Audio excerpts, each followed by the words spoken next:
लिंजी ने अपनी तलवार निकालते हुए पूछा, क्या इसका मतलब है कि वह सत्य समाज से है? लैंडन ने डर के मारे अपना जबड़ा भींच लिया। लैंडन की आंखों में आंसू भर आए। जमीन पर बैठे उसने अपना नाम बताया और कहा, मैं 17 साल का हूं और मैं समूह का नेता हूं। लिन ने गहरी सांस लेते हुए सोचा, एक शिक्षक होने के नाते उसके मन में मिली जुली भावनाएं हैं, क्योंकि उसके सामने की स्थिति किसी प्रसिद्ध विश्वविद्यालय के छात्र जैसी थी जो डकैती करने गया हो। हालांकि वह समझता था कि शिक्षा और चरित्र में कोई बंधन नहीं होता, फिर भी यह कम अजीब नहीं था। लिन ने आंखें सिकोड़ लीं और बुदबुदाया, अगर वे गलत रास्ते पर चले गए तो एक अंत उनका इंतजार कर रहा है। चेहरे पर पसीने के बीच लैंडन उलझन में था। लिन को देखते हुए लैंडन ने देखा कि उसकी नज़र बिल्कुल ट्रुथ सोसाइटी के स्वयंभू वैज्ञानिकों जैसी थी और अपनी बदकिस्मती पर उदासी और गुस्से का मिश्रण था। अचानक उस आदमी ने भौहें चढ़ाईं और मन ही मन कहा, अगर ये ट्रुथ सोसाइटी में होते तो मैं इन्हें कब का इनकी जगह दिखा देता। उसने यह भी कहा, मुझे बहुत गुस्सा आ रहा है पर अब मैं चुप ही रह सकता हूँ।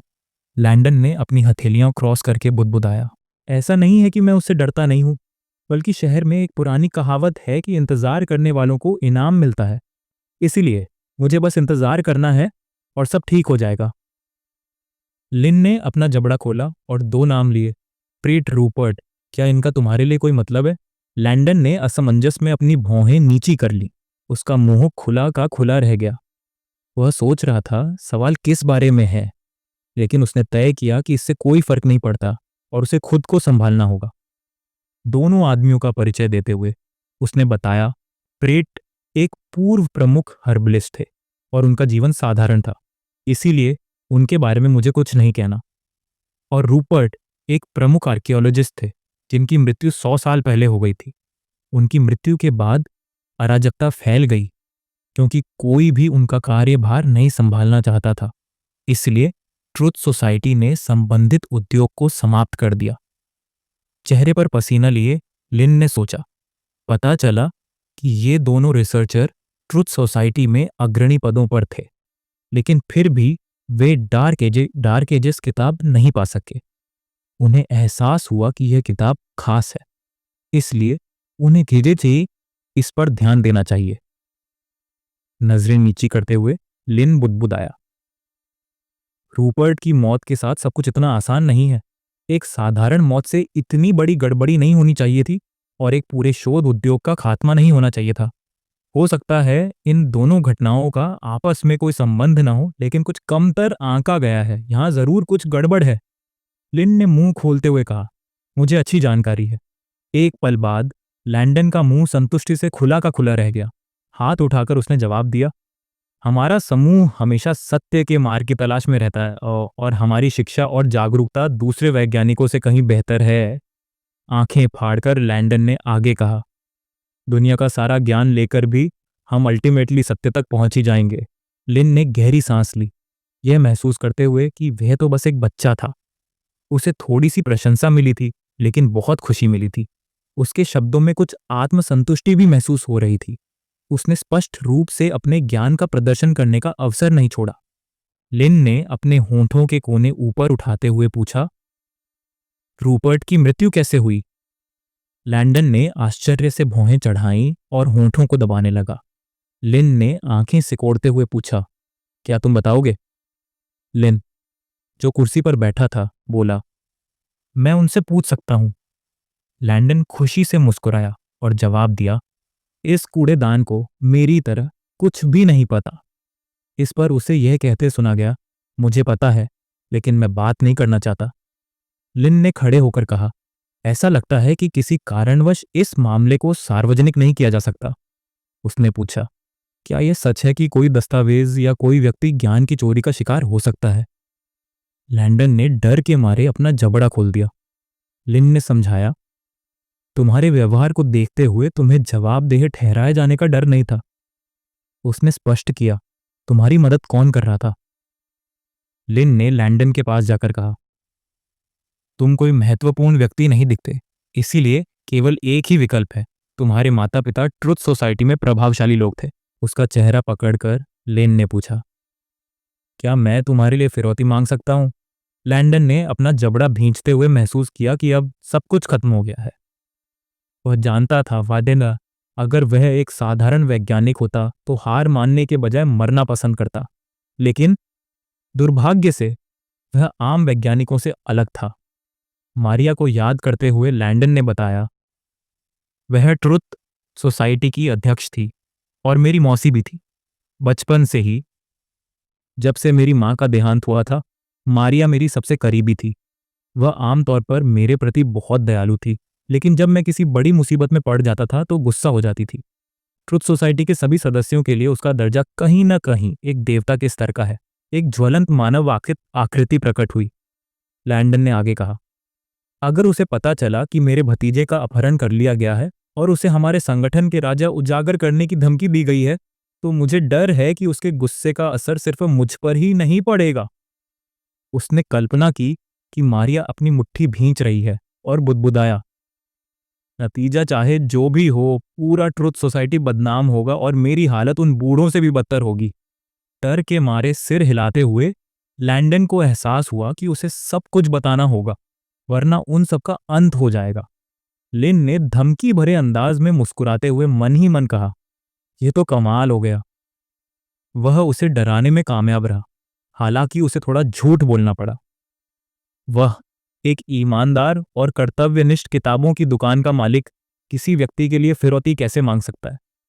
उसने समझाया, तुम्हें चिंता करने की जरूरत नहीं है, क्योंकि मैं तो बस मजाक कर रहा था। इन नौजवानों में तो बिल्कुल भी सेंस ऑफ ह्यूमर नहीं होता।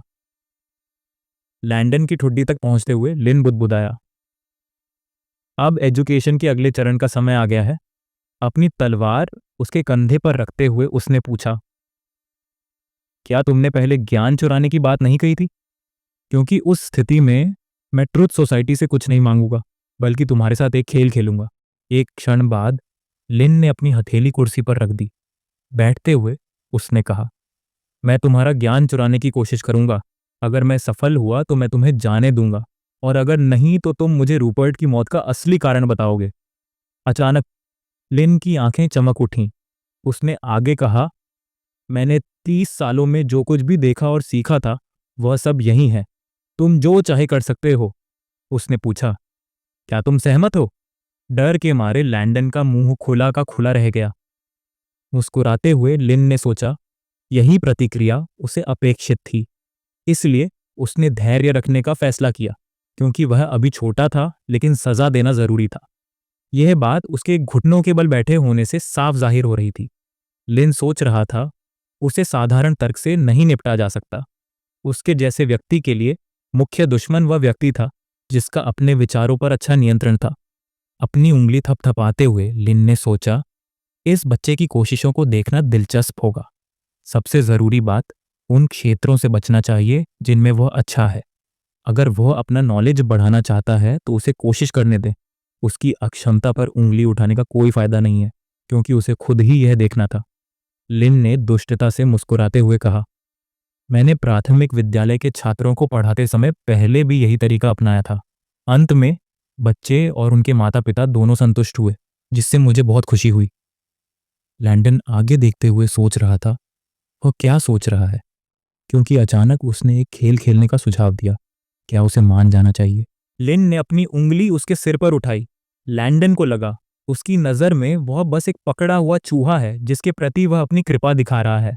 उसकी कनपटी पर यह स्पर्श यह संकेत दे रहा था कि अगर वह उसकी बात नहीं मानेगा तो वह उसे तलवार से 2 टुकड़ों में काट देगा। यानी यह एक स्पष्ट धमकी थी। उसके पैरों से पसीना बह रहा था। उसे एहसास हुआ कि उसके पास और कोई चारा नहीं है। उसे अपना खेल खेलना ही होगा। आंसुओं के बीच लैंडन ने बुदबुदाया, तुमने स्पष्ट कर दिया है कि या तो मैं इसमें भाग लूंगा या तुम मुझे ट्रुथ सोसाइटी में ले जाओगे। एक डरावना मकड़ी का राक्षस प्रकट हुआ।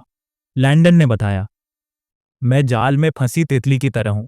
जितना ज्यादा मैं अपने पंख फड़फड़ाता हूं, उतना ही ज्यादा उलझता जाता हूं। आंखें बंद करके उसे समझ आ गया कि बचने के सारे रास्ते बंद हो गए हैं। चूंकि वह मरने ही वाला था तो क्यों ना कोशिश की जाए। मुंह खोलकर उसने चिल्लाकर कहा, मैं खेलेगा। लैंडन की परछाई दिखाई दे रही थी। वह बुदबुदाया, खेल के शब्दों के बावजूद लिन असल में मेरा मजाक उड़ा रहा है। उसने सिर झुकाकर बताया, मैंने उसकी फोन पर बातचीत पहले ही सुन ली थी। क्लाउड का परिचय देते हुए लैंडन ने कहा, मैंने अजय पवित्र ज्योति जोसेफ की शिष्या को बुलाया था। उसने शायद पहले ही सब कुछ तैयार कर लिया था। मेरे पास कोई मौका नहीं बचा है। लिन ने उसकी तरफ देखते हुए कहा, ऐसा लग रहा है जैसे तुम्हें बांध दिया गया हो। धमकी भरे अंदाज में मुस्कुराते हुए लिन ने कहा, मुझे नहीं लगता कि खेल के लिए तुम्हें अपने हाथों की जरूरत पड़ेगी, लेकिन अगर तुम उतने अच्छे नहीं हो जितना तुमने बताया है तो मैं तुम्हें खोल सकता हूं। यह सुनकर लैंडन गुस्से से भौहें चढ़ाने लगा। लैंडन ने अपनी उंगली आगे बढ़ाते हुए चिल्लाकर कहा, मुझे मदद की जरूरत नहीं है। मेरे तरीके बाकी सबसे अलग हैं। अब तुम खुद देख लोगे। इस पर लिन ने जवाब दिया, अब तुम्हें बकवास बंद करके जल्दी से काम पर लग जाना चाहिए। लैंडन ने अपनी हथेली जमीन पर पटकते हुए कहा, तुम्हें रुकना चाहिए। ये तो बस ज्ञान है जिसे मैं आसानी से चुरा सकता हूं। एक पल बाद उसने अपनी आंखें बंद कर लीं। ऐसा लगा जैसे कोई बूंद धूसर पानी पर गिर पड़ी हो। लैंडन अचानक खुद को एक अनोखी जगह पर पा गया। चेहरे पर पसीने के बीच उसे लगा कि उसने अपनी सांसों को शांत कर लिया है और वह ध्यान की अवस्था में पहुंच गया है। उसके पीछे एक जादुई आभा दिखाई दे रही थी। वह बुदबुदाया, आमतौर पर ध्यान की जरूरत नहीं होती। ज्ञान का एक साधारण स्पर्श ही काफी होता है, लेकिन अगर मैं साधारण तरीकों का इस्तेमाल करूंगा तो हार जाऊंगा। अचानक लैंडन की आंखें चमक उठीं। लिन के गहरे रंग के सिलहूट को देखते हुए लैंडन ने कहा, जब हम पहली बार मिले थे तो मुझे लगा था कि मैं मर जाऊंगा, क्योंकि तुम्हारी आभा वाकई भयानक थी। अगर तुम अपना बचाव न भी करो तो भी ये आसान नहीं होगा। अपनी मुट्ठी भींचते हुए उसने समझाया, मेरा लक्ष्य ज्यादा से ज्यादा चोरी करना नहीं, बल्कि चोरी करना है। मुझे बस तुम्हें छूना है और थोड़ा सा चुटकी लेना ही काफी है। इस तरह मैं शर्त जीत जाऊंगा और अपनी सुरक्षा सुनिश्चित कर लूंगा। उसने कहा, मेरा हश्र दूसरों जैसा नहीं होगा। कुर्सी के चारों ओर एक अजीब सी शक्ति घूम गई। लैंडन सोचने लगा, क्या इस दुकान के मालिक से चोरी करना उसका असली मकसद नहीं था? उसने खुद से कहा, चूंकि उसने मुझे खुद ऐसा मौका दिया है तो मुझे इसका फायदा जरूर उठाना चाहिए। मैं कई बार ऐसा कर चुका हूं और अब मैं पूरी तरह तैयार हूं। लिन की पुतलियां सफेद ज्वाला से जलने लगीं। लैंडन ने निश्चय किया कि असफलता का कोई कारण ही नहीं है। उसने जादुई आभा को देखकर सोचा, क्या सचमुच कोई बाधाएं नहीं है? उसने हैरानी से अपनी भौहें नीची कर लीं। एक काला साया दिखाई दिया और लैंडन समझ नहीं पाया कि उसके सामने आत्मा खुली पड़ी है, लेकिन वह एक आम इंसान जैसी ही थी। लैंडन ने अपनी हथेली जमीन जमीन पर रखते हुए मन ही मन सोचा, क्या यह कोई जाल हो सकता है? लैंडन का पैर दिखाई दे रहा था और उसने सोचा कि उसे शांत रहना होगा। एक अजीब सी शक्ति ने उसके शरीर को घेर लिया था और वह बुदबुदाया, चाहे कुछ भी हो जाए अब वह रुक नहीं सकता और उसे बस आगे बढ़ना है, क्योंकि उसे वहां वह जरूर मिलेगा जिसकी उसे जरूरत है। अपनी हथेलियां फैलाते हुए उसको एहसास हुआ कि अब और देर नहीं करनी है और उसे जल्द से जल्द कदम उठाना होगा। लिन पर काला जादू हावी हो रहा था और लैंडन ने सोचा कि उसे शांत होना होगा, अपनी आत्मिक ऊर्जा को इकट्ठा करना होगा और उन्नत स्पर्श का इस्तेमाल करके जल्दी से अपनी आत्मा की सीमा तक पहुंचना होगा, उसके ज्यादातर हिस्से पर कब्जा किए बिना, चाहे वह कितना भी शक्तिशाली क्यों न हो, क्योंकि वह कुछ नहीं कर पाएगा। लैंडन ने डर के मारे अपने होंठ काट लिए। अचानक उसकी आंखें चौड़ी हो गईं। एक असामान्य शक्ति लिन के हाथ में घुसने लगी। लैंडन हल्के से मुस्कुराया और सोचा, ये बहुत अच्छा है, क्योंकि ये काम कर गया और अब उसे पीछे हटना होगा, क्योंकि ये उसकी बिना शर्त जीत थी। एक पल बाद उसके आसपास का पूरा इलाका काला हो गया। कई धमाके हुए। एक सेकंड बाद भयानक राक्षस प्रकट हुए। उनमें से एक राक्षस ने अपना मुंह चौड़ा कर लिया। एक बड़ा ग्रह दिखाई दे रहा था। अचानक एक भयानक कीड़ा दिखाई दिया। एक चौड़ी खुली आंख दिखाई दी। लैंडन को आंसुओं के बीच एहसास हुआ कि यह सारा ज्ञान एक जाल है।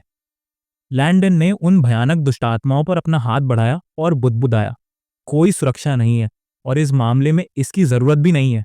लाल आंख चमक उठी, लोगों के अवशेष दिखाई दिए और उसने आगे कहा, यहां मौजूद ज्ञान का हर टुकड़ा मानव मन के लिए एक अपरिवर्तनीय जहर है। एक टूटा हुआ मानव कंकाल दिखाई दे रहा था। उसकी पुतली दिखाई दी। लैंडन आंसुओं के बीच चिल्लाया, यह मौत है। और वह हार मान रहा है, और हार भी मान रहा है, और अब और नहीं खेलेगा। लैंडन अपने पैरों पर खड़ा नहीं रह सका। उसने डर के मारे अपना हाथ आगे बढ़ा दिया। अचानक उसका शरीर एक अजीब सी आभा से भर गया। कुछ ही पल बाद उसने अपना मुंह चौड़ा खोला। आप देख सकते थे कि उसकी मुट्ठी जमीन पर कैसे लगी। एक पल बाद लैंडन ने अपना सिर पकड़ लिया।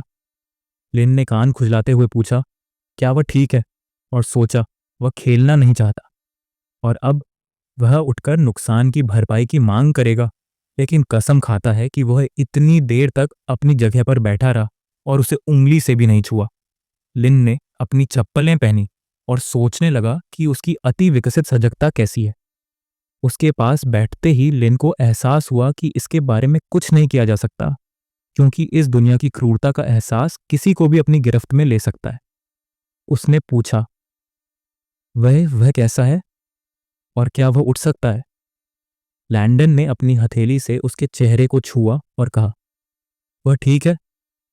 लिन के चेहरे पर पसीना आ गया था और उसने सोचा, शुक्र है कि वह मुआवजा नहीं मांग रहा है, और उसे ऊर्जावान कहा।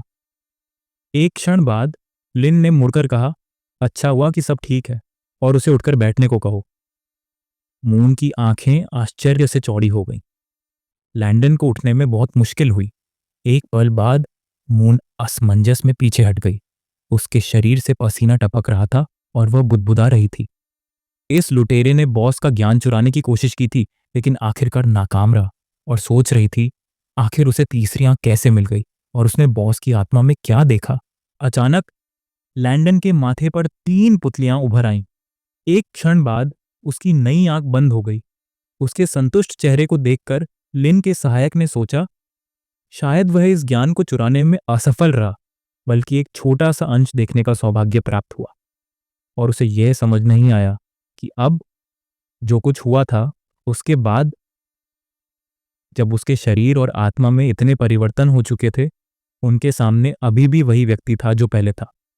यह देखा गया कि कैसे लिन कुर्सी के पास खड़ा था और मून बुदबुदाया। यह एक भयानक दृश्य था, और अगर उसकी जगह कोई और व्यक्ति होता जो किसी भी ज्ञान से वंचित होता, तो वह शायद इस दृश्य से डरकर मर जाता और तुरंत अपना दिमाग खो देता।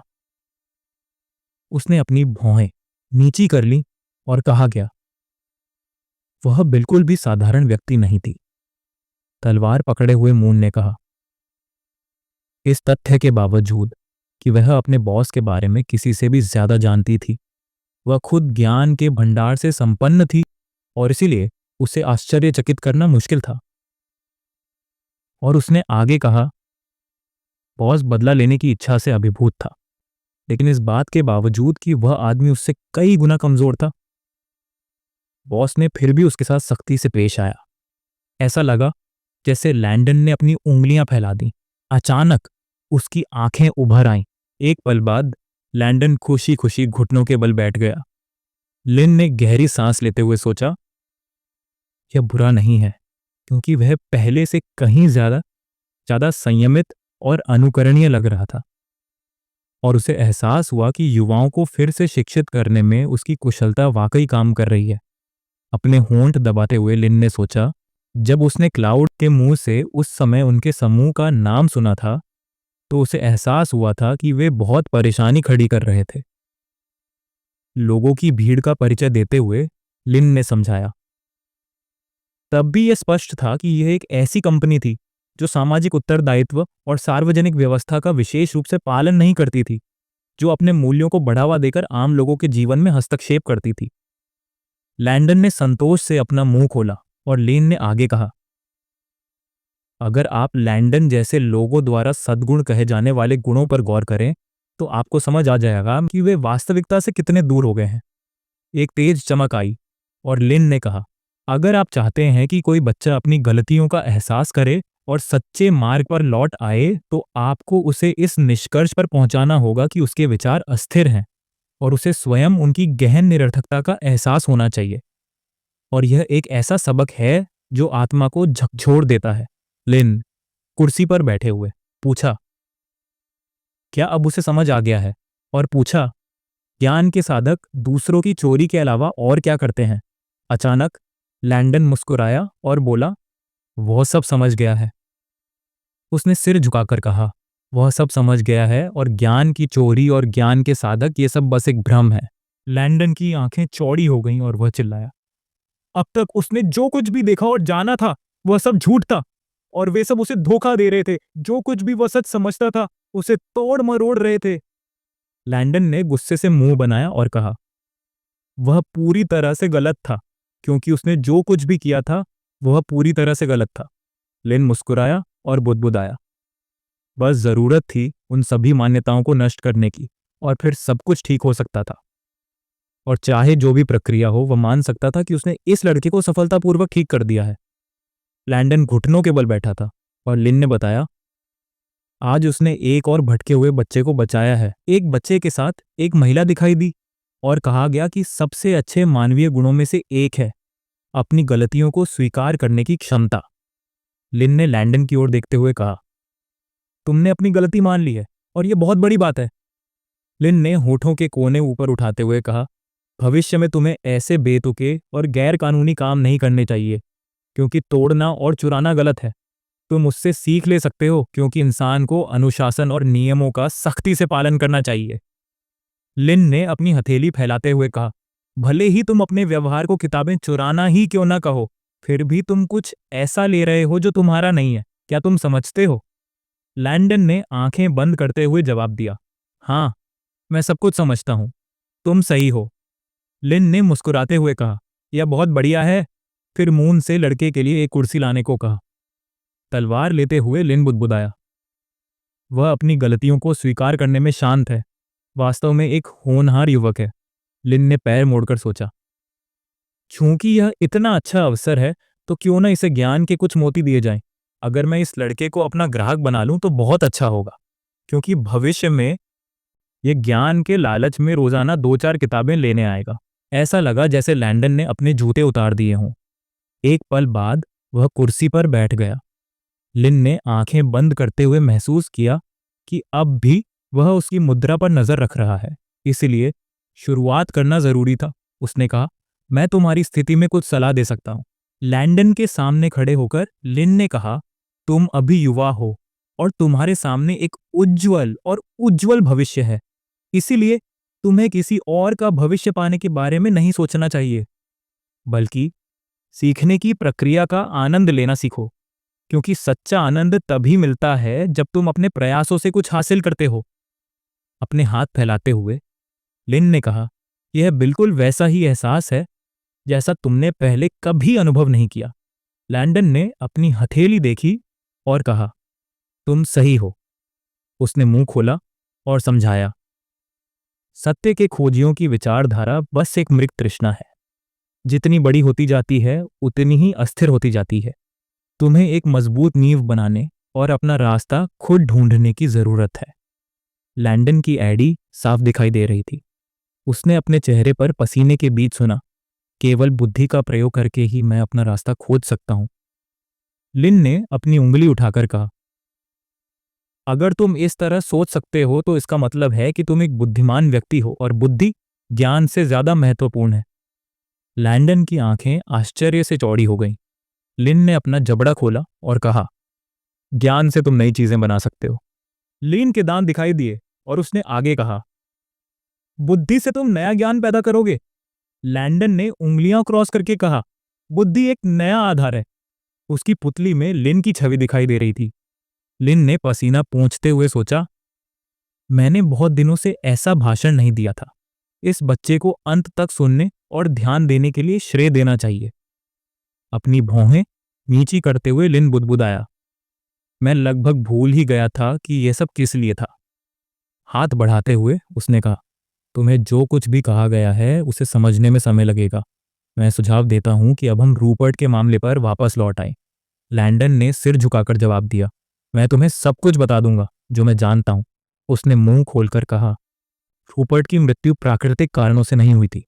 उस व्यक्ति ने कागज के पन्ने फेंक दिए और लैंडन ने बताया, ऐसी अफवाहें थीं कि दूसरे और तीसरे युग के बीच संक्रमण के इतिहास का अध्ययन करते हुए उसे कुछ भयानक रहस्य पता चला, जिसके बाद वह पागल हो गया। बूढ़े की आंखें लाल हो गईं और लैंडन ने कहा, उसने आत्महत्या कर ली।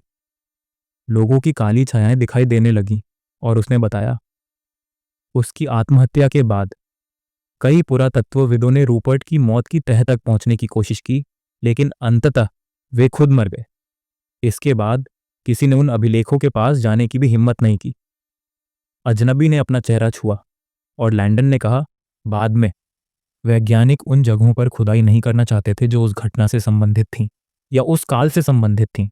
दहशत और बढ़ गई। पुरातत्वविदों का परिचय देते हुए लैंडन ने आगे कहा, फिर ऐसी अफवाहें फैलीं कि 1000 साल पहले का महाविनाश फिर से लौट आएगा। उसने मुट्ठियां भींचते हुए कहा, दहशत को रोकने के लिए ट्रूथ सोसाइटी ने पुरातत्व विभाग को खत्म करने का फैसला किया है। लिन के चेहरे पर पसीना आ गया। वह सोचने लगा, क्या पुरातत्व विभाग अब मौजूद ही नहीं है? उसने सोचा, हकीकत कहीं ज्यादा क्रूर हो सकती है। उसने अपना सिर हाथ पर टिकाकर बुदबुदाया, अगर मैं इसके बारे में सोचूं तो शोध सामग्री से जुड़ी मौतों का सिलसिला वाकई अजीब था। अपनी निगाहें नीची करते हुए लिन ने सोचा, हो सकता है कि उस समय जो हुआ उसने उन वैज्ञानिकों की विश्व दृष्टि और उसके बाद उनके मन को बहुत विकृत कर दिया हो। वे इसे स्वीकार नहीं कर पाए, इसलिए उन्होंने आत्महत्या कर ली। लिन ने मुंह खोलकर पूछा, क्या सभी महत्वपूर्ण दस्तावेज सील कर दिए गए थे? एक बैंगनी रंग की किताब सामने आई और लैंडन ने जवाब दिया, हाँ, वे हैं। इसमें प्रत्यक्ष शोध सामग्री, संबंधित सांस्कृतिक अवशेष और प्राथमिक स्रोत शामिल हैं। उसने मुंह खोले हुए कहा, यह वाकई बहुत महत्वपूर्ण बात है, क्योंकि कहा जाता था कि इस किताब ने रूपर्ट को पागल कर दिया था। इसलिए इसे पढ़ने पर सख्त पाबंदियां थीं। रिकॉर्ड के अनुसार इसका शीर्षक था डार्क एजेस। लिन की आंखें आश्चर्य से चौड़ी हो गईं। उसने कुर्सी का हैंडल कसकर पकड़ लिया और उसे एहसास हुआ, यह वही है। अब उसे पाने का कोई रास्ता ढूंढना था ताकि वह अपनी खोज जारी रख सके।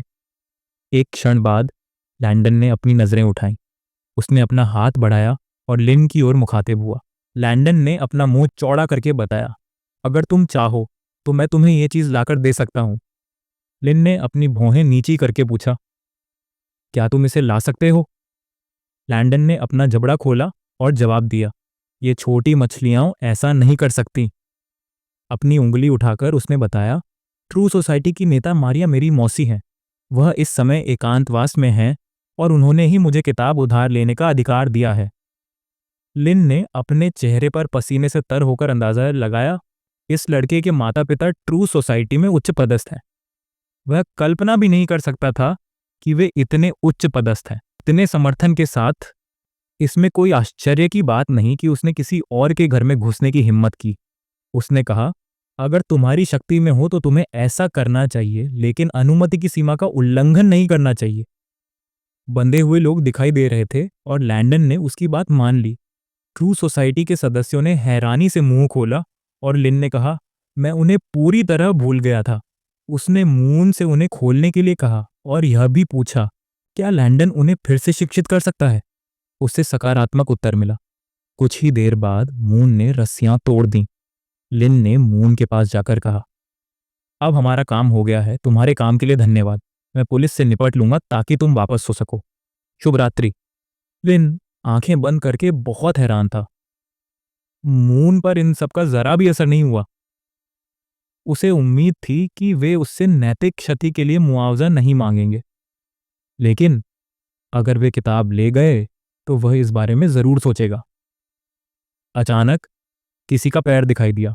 क्लाउड ने दरवाजा खोला और उन्हें परेशान करने के लिए माफी मांगी। लिन ने पूछा, हमें क्या कहना चाहिए? ट्रू सोसाइटी के सदस्यों ने झुककर अपनी गलती के लिए माफी मांगी। लिन ने पूछा, अब हमें क्या करना चाहिए? उन्हें बताया गया, हम फिर कभी ज्ञान नहीं चुराएंगे। उसने अपना सिर घुमाकर क्लाउड को देखा और कहा, जब तुम हमारा इंतजार कर रहे थे मैंने इन युवकों को एक लेक्चर दिया था। वे काफी समझदार निकले और मेरी सलाह मान ली। उसने पूछा, अब उनके साथ क्या किया जाए? ट्रू सोसाइटी के सदस्य खिलखिलाकर मुस्कुराए। क्लाउड ने सोचा, इन बेचारों को बहुत बुरा लगा है, लेकिन उन्होंने खुद पर मुसीबत ला दी। उन्हें वही मिला जिसके वे हकदार थे। उसने कहा, क्योंकि उन्होंने सुलह कर ली है, हम उन्हें जाने दे सकते हैं, लेकिन भविष्य में उन्हें अपने व्यवहार पर ध्यान देना चाहिए। कुछ ही देर बाद दुकान का दरवाजा बंद होने लगा। अचानक रहस्यमयी लोग प्रकट हुए। उनके चारों ओर एक अजीब सा आभामंडल घूम रहा था। लैंडन ने मुस्कुराते हुए पूछा, क्या सबने इसे देखा है?